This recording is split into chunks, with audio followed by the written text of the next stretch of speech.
show up for each other in our relationships. And this is like the whole thing about keeping promises. Which again, we are sort of like probably in the lowest tenth of the world of keeping our promises. Because when you stand up and you marry somebody, you say you're going to love them, even when it's really hard, or they get sick, or they're a pain in the ass. And usually we don't do it. Because we think we're going to be happy, and it's going to be easy, and it's not.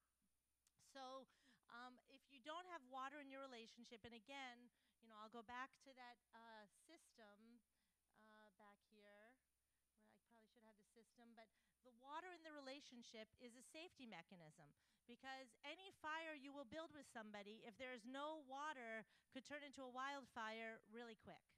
Right? And not only that, but the safety mechanism is even deeper than that.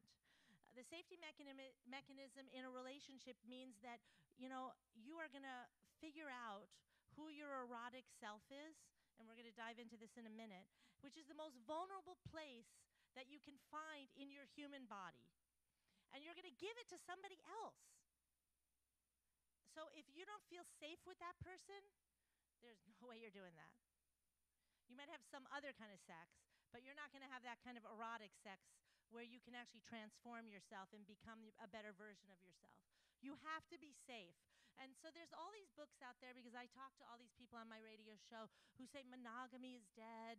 We're not really supposed to be monogamous creatures. Sex is boring because it becomes familiar. I could give you the book titles if you want to read about this. So there's a ton of books about this right now. And I've been married for 30 years, and I have the most amazing sex evolutionarily that is possible. And I'm not like Superwoman. I'm just like a woman like you, okay? Or, it's not, there's no magic. There's the work of doing it. So here's a couple of tips about how to do this. Because it's not that you don't want to do it usually, it's that you just actually a lot of times don't know how to do it. And that's because you get married, or you live with somebody, or you have children, and you believe that what you think showing up is what they think it is. But you never actually agree on what it means to have somebody at your back. So whether it's picking up kids where you don't have time, whether it's sitting with you to watch a movie that somebody else doesn't want to watch, whether it's coming and changing a flat tire in your work clothes.